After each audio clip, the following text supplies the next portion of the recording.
আসসালামু আলাইকুম ভিউয়ার্স, এই মুহূর্তে ব্রেকিং বিষয় নিয়ে হাজির হলাম। একটি কঠিন এক তথ্য বা লোমহর্ষক তথ্য জানতে পারবেন, কেননা অবশেষে সকলের আশা কিন্তু পূরণ হয়েছে। দেশের ইতিহাসের অন্যতম এই ব্যক্তি, এই মেজর জেনারেল জিয়াউল হাসান অবশেষে কিন্তু গ্রেফতার হয়েছেন এবং তাকে কিন্তু বরখাস্ত করা হয়েছিল, এবং বরখাস্ত করার পরপরই তিনি কিন্তু বিদেশ যেতে চেয়েছিলেন। এবং বাংলাদেশ এয়ারফোর্সের যে প্রতিনিধিরা আছে তারা কিন্তু আর একটুর জন্য হলে কিন্তু তিনি কিন্তু এই সামনে যেটা আছেন ওটা কিন্তু সরে গেলে কিন্তু এই ফ্লাইটটা এমিরেটসের এই বিমানটা কিন্তু উড়তো আকাশে। কিন্তু তার একটু আগেই এয়ারফোর্সের যেই কর্মকর্তারা আছিল তাদের ধন্যবাদ জানাই, তারা কিন্তু অবশেষে এই জিয়াউল আহসানকে অবশেষে গ্রেফতার করা হলো। তার সম্পর্কে জানলে কিন্তু আপনারা অবাক হবেন, অনেকেই চিনেনি না। ইনি কিন্তু এখন ডিজিআইএফ এর সেনানিবাসে কিন্তু তাকে নিয়ে যাওয়া হয়েছে। তবে সেনাবাহিনীর পদ থেকে অব্যাহতি দেওয়ার পর মেজর জিয়াউল আহসান আটক হয়েছেন। বুধবারের ভোররাতে হজরত শাহজালাল বিমানবন্দরে রানওয়ে থেকে বোর্ডিং ব্রিজে ফিরিয়ে আনার পর তাকে আটক করা হয়। তবে এখন আপনারা সবচেয়ে অবাক হবেন, যেখানে তার উপরে এমনিতেই এত কিছু, তিনি সব কিছু ইমিগ্রেশন ক্রস করে কিভাবে এই বিমানের ভিতরে ঢুকলেন, এটাই কিন্তু এখন তদন্তের বিষয়। তার সাথে এখনো কারা জড়িত আছে সেই বিষয়টা কিন্তু বের করবে। এই বিষয়টা আপনারা আরো প্রমাণ পাবেন একটু পরেই। তবে আরো যে বিমানবন্দরের সূত্র জানায়, এই জিয়াউল আহসানকে বহনকারী এমিরেটসের ফ্লাইট 585 রানওয়ে থেকে ব্লোডিং ব্রিজে ফিরিয়ে আনা হয়। দায়িত্ব থেকে অব্যাহতি পাওয়ার আগ পর্যন্ত জিয়াউল হাসান 2022 সাল থেকে, অর্থাৎ 2022 সাল থেকে ন্যাশনাল টেলিকমিউনিকেশন মনিটরিং সেন্টারের মহাপরিচালকের দায়িত্ব পালন করেন। এর আগে তিনি ওই কোম্পানির পরিচালক ছিলেন। তিনি 2009 সালের র্যাবের 2-এর সহ অধিনায়ক হন। এই বছরে তিনি লেফটেন্যান্ট কর্নেল পদে পদোন্নতি পান এবং র্যাব সদর দপ্তরের গোয়েন্দা শাখার পরিচালক হিসেবেও নিযুক্ত হন। সেই সময় থেকে তাকে নিয়ে নানা বিতর্কের সৃষ্টি হয়। তাহলে বুঝেন কোথা থেকে, কিভাবে তাকে পদোন্নতি দিয়ে কোন জায়গায় নেওয়া হলো। এই বিষয়গুলো কিন্তু খুবই ভাববার বিষয়। অবশেষে আপনারা চিনে ফেললেন দেশের ইতিহাসের অন্যতম টপ লেভেলের, আর ওটা বললাম না। যাই হোক, অবশেষে কিন্তু তাকে ধরে নেওয়া হয়েছে এবং এটাই আমাদের চাওয়া ছিল যে তাকে যেন কোনোভাবেই দেশ ত্যাগ করতে যাতে না দেওয়া হয়। এবং অনেক ধন্যবাদ যারা এয়ারফোর্সের এখানে কর্মরত ছিলেন, আপনারা দেখতে পারছেন। আর একটু হলেই কিন্তু তাকে মানে আর ধরার কোনো কোনো কায়দাই ছিল না। তাদের কাছে মানে পৃথিবীর অনেকগুলো দেশেই যাওয়ার একদম সরাসরি পারমিশন আছে। ওকে, সো তার বিষয়ে হয়তো অনেকে কিছু জানেন না যে আস্তে আস্তে এই মেজর জেনারেল জিয়াউল আহসান তিনি আসলে কি রকমের ব্যক্তি ছিলেন এবং শেখ হাসিনার সবচেয়ে কাছের একজন লোক ছিলেন তিনি। তবে তবে ফাইনালি কিন্তু তাকে অ্যারেস্ট করা হয়েছে, এটাই হচ্ছে সবচাইতে একটা মানে গুড নিউজ যেটাকে বলে। তো বরখাস্ত হওয়ার পর আহ, তিনি কিন্তু দেশ ছেড়ে পালাতে চেয়েছিলেন এবং তার সাথে শোনা যাচ্ছে বিপ্লব কুমারও নাকি ছিলেন। এই বিষয়টা এখনো সংবাদ মাধ্যম থেকে ওইভাবে বোঝা যায়নি। তবে ভিডিও বার্তাতে বোঝা যায় যে তিনি বিপ্লব কুমারও নাকি ছিলেন, যে পুলিশের আহ, অনেক মানে অনেক অনেক অনেক পুলিশের ওই পথটা ব্যবহার করে অনেক ক্ষয়ক্ষতি করেছেন সাধারণ মানুষের। এবং তারা যে কিভাবে যে মানুষকে যে কি করছে সেগুলো আর বলার অপেক্ষা রাখে না। যাই হোক, তাদের বিচারে বাংলাদেশের মাটিতে হবে, এটাই মানুষ এবার চাচ্ছে। কিভাবে তারা দেশ ছেড়ে পালাতে চেয়েছিল এবং ফাইনালি তারা যে গ্রেফতার হয়েছে, এটাই কিন্তু সবচেয়ে সাধুবাদ বিষয়।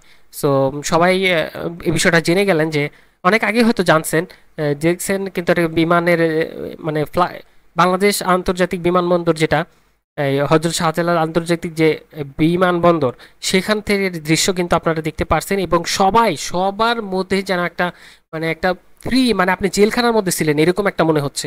এখানের যত মানুষ আছে তাদের যেই মানে এখন যে উৎফুল্লতা বা যে তাদের যে ভয়েস রেস, এটা এতদিন কেউ করতে পারে নাই। ওকে, এখন সামান্য একটা কর্মীও কিন্তু, এই যেমন একটু আগে পলককে আটক করা হয়েছে, এই যে আজকেই পলককেও কিন্তু আটক করা হয়েছে এবং সে সাথে হাসান মাহমুদকেও কিন্তু আটক করা হয়েছে, সেগুলো তো আপনাদের বললামই না। তো মিস্টার পলক তিনিও আটক হয়েছেন এই জাতীয় বিমানবন্দরে থেকে, তাকেও আটক করা হয়েছে। পলক সাহেবকেও, যিনি মানে মোবাইল ইন্টারনেটের মানে বন্ধের জনক বলা যায়। তো কিভাবে তিনি বন্ধ করেছেন সেগুলো জানেন, মোবাইল টোবাইল সে এমনকি ব্রডব্যান্ড কানেকশনও কিন্তু তারা বন্ধ করেছিল। তো যাতে সেগুলো ভুলে নাই, আস্তে আস্তে সব প্রমাণ পাওয়া যাবে। ইতিমধ্যে কিন্তু সেই প্রমাণ পাওয়া গেছে। ওকে, ইতিমধ্যে যেন স- প্রমাণ পাওয়া গেছে যে যেখানে দেখা যাচ্ছে যে আহ, এই এমিরেটসের ফ্লাইটে অনেকেই কিন্তু যেতে চেয়েছিলেন কিন্তু পারে নাই। মিস্টার পলকও গ্রেফতার হয়েছেন, তারপর সেই সাথে কিন্তু আরও গ্রেফতার হয়েছে হাসান মাহমুদ। তাদের নির্ভরযোগ্য সূত্র তারা এই তথ্য দিয়েছে যে আসলেও যখন ক্ষমতা আপনার হাতে থাকবে সেই ক্ষমতার অপব্যবহার করলে একদিন না একদিন আপনার পতন ঘটবে, সেটাই তার উদাহরণ। মহান আল্লাহ তাআলা একটা ওসিলায় এই সরকারের কিন্তু পতন ঘটালো, এবং পরবর্তীতে যারা আসবে, এখন দেখা যাচ্ছে বিএনপি বিশাল কর্মসূচি বা শোডাউন দিচ্ছে। ওকে, তারা গণ অভ্যুত্থানের সূচনা কিন্তু তারা করতে পারে নাই, তারা কিন্তু এক পর্যায়ে ব্যর্থ হয়। তবে ছাত্ররা দেখিয়ে দিয়েছে যে এই দেশের ছাত্ররা কিন্তু তা না। তারা কিভাবে আন্দোলন করলো এবং কিভাবে গণ অভ্যুত্থানের ডাক দিল এবং লং মার্চ কর্মসূচি ঘোষণা করলো, এগুলো একটা পয়েন্ট টু পয়েন্টে কিন্তু তারা হয়েছে। ওকে, তো বুঝতে পারছেন এখন। যাই হোক, এখন বিএনপির উচিত যে তাদের সাধুবাদ জানানো, এবং তারা যে এই যে 3 মাসের মধ্যে যে আবার অন্তর্বর্তীকালীন সরকারের নির্বাচন চাচ্ছে, আসলে এগুলা এত সহজ বিষয় না। দেশটাকে আবার নতুন করে গড়া লাগবে। এখন এটা কইরাই যে তাদের হাতে দেশ দিয়ে দিবে, তারপরে আবার যে যেই আওয়ামী লীগ যে এতদিন তাণ্ডব চালাইছে, তার যে একটা ক্ষোভ আছে, এই 15-16 বছরের যে ক্ষোভ, সেটাও তারা বাস্তবায়ন করে। বা ক্ষমা হচ্ছে একটা অনেক বড় ধরনের একটা জিনিস। আপনারা সবকিছু ভুলে যান, ক্ষমা করে এবং দেশকে ভালোবাসেন।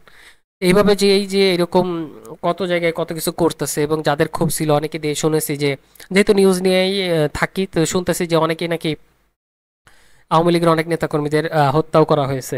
ওকে, সো এই সকল বিষয় থেকে আমরা একটু বেরিয়ে আসি, এবং যারা আছে এখন তো দেশে, তো এখন ভালো হয়তো আইনের শাসন আসবে, তাদের দেশের আইনের যে বিচার আছে সেখানে তো এখন তাদের অ্যারেস্ট করবে। যেমন হাসান মাহমুদ, তিনি আগে ছিলেন তথ্যমন্ত্রী, তারপর এবার হলো পররাষ্ট্রমন্ত্রী। তো ফাইনালি তিনি কিন্তু গ্রেফতার হয়েছেন। ওকে, এমন না যে তিনি গ্রেফতার হন নাই। তো এভাবে সবাই আমাদের দেশের যে এখন বিচার ব্যবস্থা আছে, সেই বিচার ব্যবস্থার মাধ্যমে তাদের ফাঁসি হোক, যাই হোক, যেটা হোক, হত্যার রায় তো ফাঁসি হয়, তো তাদের ফাঁসি দেওয়া হবে। তো যাই হোক, একটাই দুঃখ লাগতেছে যে সেটা হচ্ছে সাইদি সাহেব, তিনি হয়তো এই চিত্রটা দেখে যেতে পারলেন না। তবে তিনি বলে গেছিলেন মানুষদের যে কিছু একটা হবে, তো ফাইনালি কিন্তু সেটাই বাস্তবায়ন হলো। এখন দেখা যাক পরবর্তী যে ভবিষ্যৎটা সেটা কি হবে। তবে বিএনপির এখন উচিত তারা একটু শান্ত থাকা। তারা এখনই চাচ্ছে যে 3 মাসের মধ্যে আরো একটা অন্তর্বর্তীকালীন নির্বাচন হবে। এই আসলে এত সহজ বিষয়টা না। ওকে, দেশের এখন নতুন ভাবে আবার গড়তে হবে। ওকে, নতুন ভাবে সবকিছু গড়তে হবে, সেই বিষয়টা নিয়ে সবাই আহ, মাথায় রাখেন। তো আমরা এখন যেটা চাচ্ছি যে দেশটা যাতে আরো নতুন ভাবে ঘুরে, আরো কোনো দুর্নীতি রাহাজানি এই সকল বিষয় থেকে আমরা এবার মুক্তি চাই।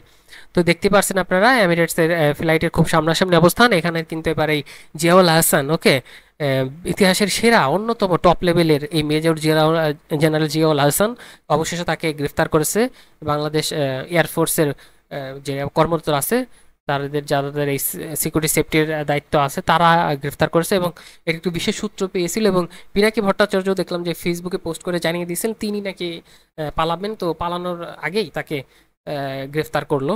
তো এই ফ্লাইটটা কিন্তু অলরেডি আকাশে উঠতে চেয়েছিল, তো আকাশে উড়ার আগেই একটুর জন্য কিন্তু এই জিয়াউল হাসান গ্রেফতার হয়েছে, নাইলে কিন্তু আকাশে পাড়ি দিয়ে যেতেন।